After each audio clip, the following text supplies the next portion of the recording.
رسول پاک صلی اللہ علیہ وسلم احساس والے نبی ہیں، اور احساس حضور نے امت کا کیا، احساس والی زندگی گزاری، ہر لمحہ محبوب پریشان رہے۔ نبی پاک صلی اللہ تعالی علیہ وسلم کی حدیث اور روایت کرتے ہیں حضرت سلمان فارسی رضی اللہ تعالیٰ عنہ، اور ساتھ ہیں سیدنا بلال حبشی رضی اللہ تعالیٰ عنہ۔ فرماتے ہیں ہم نہ گھر سے نکلے، حضور نے فرمایا ذرا جلدی چلو، ایک ضروری کام ہے۔ فرماتے ہیں بڑی تیزی کے ساتھ آج روٹین سے ہٹ کر محبوب نے تیز تیز قدم مبارک اٹھائے، تیز تیز، اور فرماتے ہیں ایک گلی ہم نے کراس کی، دوسری گلی میں جو پہنچے تو پھٹے پرانے کپڑے، سادی سی بی بی، اور حالت بتاتی تھی کہ بیچاری کسی غریب گھر کی ہے۔ وہ سڑک پہ کھڑی تھی اور رو رہی تھی۔ میرے کریم رسول نے فرمایا بلال اسے پوچھو کیا مسئلہ ہے، کیوں روتی ہے؟ تو حضرت سلمان عرض کرتے ہیں میں نے کہا حضور میں پوچھ لیتا ہوں، آپ جائیے، کام بڑا ضروری ہے جو نکلیں، میں معلومات کرتا ہوں۔ تو محبوب نے فرمایا نہیں، اس کے آنسو پوچھنے سے ضروری کوئی کام بھی نہیں، پہلے اس کی داد رسی ہوگی، اسے پہلے پوچھا جائے گا۔ روتے نہیں رہتے لوگ گھروں میں، لوگ گزر نہیں جاتے چپ کر کے؟ کتنے لوگ تڑپتے، کون احساس کرتا ہے؟ نبی پاک سید عالم صلی اللہ علیہ وسلم رکے اور اس خاتون سے پوچھا کیا بات ہے؟ اس نے کہا کہ بات کوئی بھی نہیں، میرا ایک ہی موٹا سا مسئلہ ہے۔ کہا وہ کیا؟ کہنے لگی میں غریب ہوں، اور غریبی بذات خود بہت بڑا گناہ ہوتی ہے، لوگ بڑا جرم سمجھتے ہیں اس کو بذات خود۔ میں نے شروع میں کہا نا کہ مذہبی سٹیج کی بھی صدارت غریب آدمی نہیں کر سکتا، کیونکہ غریب جو ہوا جد کول دتھی ہونی انہیں نیڑے بہنا ہے نا جی، جد کول نہیں انہیں تو پیچھے جا کے بہنا اینڈ تے جد کول کیڑا دتھی ہے۔ اس سٹیج پہ بھی غریب آدمی کی صدارت نہیں ممکن ہو ہی نہیں سکتا۔ میرے رسول پاک سید عالم صلی اللہ تعالی علیہ وآلہ وسلم نے فرمایا پہلے اسے پوچھو کیا مسئلہ ہے۔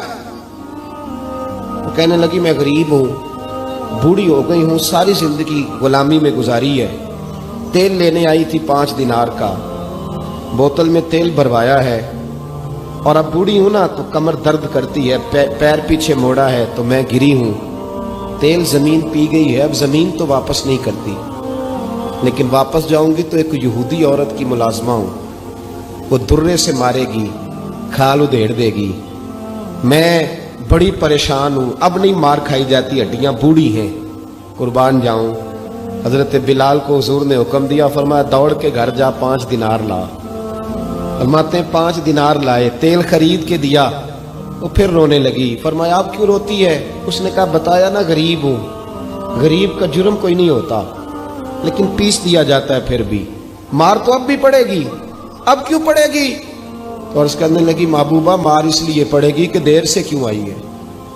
تو میرے کریم رسول اور وہ بی بی حضور ابھی آئے ہیں مدینہ طیبہ، امام یوسف صالحی فرماتے ہیں ابھی آئے تھے حضور، سبل الہدیٰ والرشاد کے مصنف کہتے ہیں ابھی آئے تھے نبی پاک، وہ جانتی بھی نہیں تھی۔ تو سید عالم صلی اللہ تعالی علیہ وسلم نے فرمایا اچھا مار پڑے گی؟ کہا ہاں۔ او بھائی کونسلر جو کل آپ کو کہہ رہا تھا نا میں آپ کا خادم ہوں، کونسلر بے گناہ، بلکہ ہمارے SHO صاحب اگر چودھری پہ پرچہ آ جائے تو اس کو ٹیلی فون کر کے پوچھتے ہیں صاحب جی تہاڈے خلاف درخواست آئی ہے، کی کرنا ہے؟ تو غریب آدمی بیچارہ، اس کی غلطی یہ تھی کہ وہ غریب تھا تو اس نے ریڑھی لگا لی چوک میں، اس کو دبوچ کے لے گئے، تینوں پتہ نہیں اتنے نہیں کھلوئی تھا، تو اس کے پاس کل انویسٹمنٹ ہی 5000 تھی، سارا لے گئے۔ پھر وہ کونسلر صاحب کے پاس چلا گیا، سر میرے نال چلے آ دے ذرا میں تھانے جانا ہے۔ انہوں نے کہا گڈی کرائی آ، پیسے ہیں نہیں ایویں تھانے جائیدا ہے۔ اب وہ گاڑی لایا ہے، پتہ نہیں کہاں سے لایا ہے، تھانے پہنچا ہے، اور یہ ہے ہمارا حال کہ وہ SHO بھی بیٹھا ہے کرسی پہ اور کونسلر بھی کرسی پہ بیٹھا ہے، اور وہ غریب پیروں میں بیٹھا ہے اور ہاتھ باندھ کے کہہ رہا میری ریڑھی دے چھڈو، میریاں 4 دھیاں نے تو میں شامی کھانا کھڑنا ہے۔ کدھر گیا امت کا وہ ذوق؟ ساری زندگی نعتیں سننے والوں بتاؤ تو صحیح نعت نے تاثیر کیا دی ہے روح؟ اگر ابھی بھی گھاڑی غریب کے پاس کھڑی نہیں ہوتی تو پھر کیا اثر ہوا ساری زندگی نعت سننے کا؟ میرے مصطفیٰ کریم سید عالم صلی اللہ تعالی علیہ وسلم نے فرمایا اس خاتون سے یہاں کونسلر ساتھ نہیں جاتا، کہتا ہے کر دیا ٹیلی فون، سویرے 9 بجے پہنچ جانا، اور کائنات کی سب سے معزز شخصیت حضرت سیدنا بلال حبشی رضی اللہ تعالیٰ عنہ فرماتے ہیں میرے نبی پاک نے فرمایا بی بی چل میں تیرے ساتھ چلتا ہوں. گویا اللہ کی ساری رحمتیں اس کے ساتھ ساتھ چلنے لگی. اور آگے آگے نہیں، ساری کتابیں پڑھ لو، وہ پھٹے پرانے کپڑوں والی بی بی آگے آگے اور اللہ کے کریم رسول پیچھے پیچھے. ساری گلیاں اس نے پھرائی، مدینے کی صحرا آ گیا.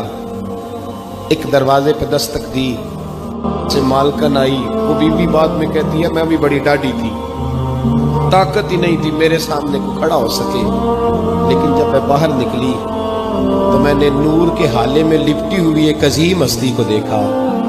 فرماتے محبوب کے گورے چٹے رنگ کے اوپر کالی زلفیں اور محبوب پاک کی مقدس آنکھیں جب تک بات کرتے رہے نظریں زمین پہ جھکی رہی. شرم و حیا والے رسول نے بڑے میٹھے، بڑے دھیمے، بڑے خوبصورت لہجے میں کہا. بریلی کے امام فرماتے ہیں نیچی نظروں کی شرم و حیا پہ درود. بڑے دھیمے لہجے میں فرمایا تیری نوکرانی ہے تیری. عورت کہتی ہے میں تو حضور کے جلووں میں محو ہو گئی کہ سادگی میں اتنا حسن میں نے دیکھا ہی نہیں، تیری نوکرانی ہے. کہا تو میرے محبوب نے فرمایا بیچاری کی غلطی کوئی نہیں، اسے مارنا نا، اس سے تیل گر گیا تھا، نیا خریدتے دیر ہو گئی، رو رہی تھی تو میں سفارش کرنے آیا ہوں. وہ خاتون کہتی ہے کسی کی نہیں مانی تھی، پر محبوب کے جملوں میں تاثیر اتنی تھی ککھ سواد نہیں مشری اندر اساں کھنڈا می چکھ ڈٹھیاں انہاں ساریاں شیواں نالوں گلاں سجن دیاں مٹھیاں. فرماتے ہیں نبی پاک صلی اللہ تعالی علیہ وآلہ وسلم نے فرمایا کچھ نہ کہنا. کہنے لگی نہیں کہتی، میرا وعدہ رہا کچھ نہیں کہوں گی. اب میرے حبیب نے پھر نظر اٹھائی اور اس غریبنی کی طرف دیکھا اور فرمایا تو اگر کہے تو میں جاؤں، تو اگر کہے تو میں خود بھیک دے خود ہی کہے منگتے کا بھلا ہو، تو اگر کہے تو میں جاؤں. اس نے خراج پیش کیا تو چند آنسو گرائے. کہنے لگی محبوبہ جیسے بندہ نوازی. حضور نے رخ پھیرا. حضرت بلال کہتے میں پیچھے رہ گیا تو وہ دونوں بیبیاں دوڑ کے میرے پاس آئی. کہنے لگی بتا تو صحیح ہے کون، یہ بتا تو صحیح کون تھے. تو حضرت بلال کہنے لگی تم نہیں جانتے. جناب بلال فرمانے لگے یہی تو ہیں جنہیں اللہ نے سچا رسول بنا کے بھیجا ہے. بیبیاں دوڑ کے آئیں. کہنے لگی محبوبہ دروازے تک آئے ہو تو خالی تو نہ لوٹاؤ، مہربانی فرماؤ ہمیں بھی کلمہ پڑھا دو. بھائی